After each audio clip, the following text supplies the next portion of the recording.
Tulad ng sinabi natin kanina, hindi totoo ang masamang tumanggi sa pagnininong. Long ago, meron akong nakita first hand na isang taong tumanggi sa pagnininong. Sumama ang loob nung kumukuha sa kanya, masama loob. Pero after 20 years, nag-mature na yung sumama ang loob na yon, binalikan niya yung taong tumanggi, sabi niya, tama ka pala. Mas tama yon.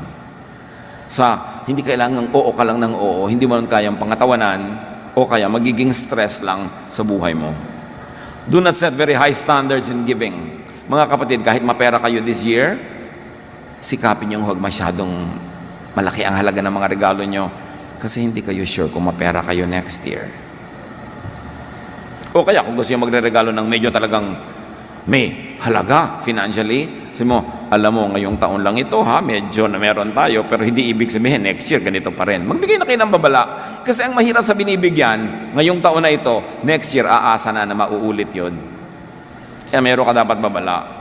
Kahit sa iyong mga mayaman moments, huwag kang sobrang galante kasi hindi mo sure kung laging magiging ganon ang iyong pamumuhay. So decrease or limit and stop giving gifts when your resources decrease or run out.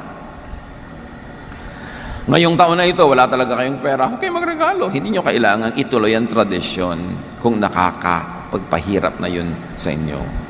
Do not be oppressed by image. Yung may image ka na Santa Claus, may image ka na galante, sa ngayon wala kang pera. Di wala.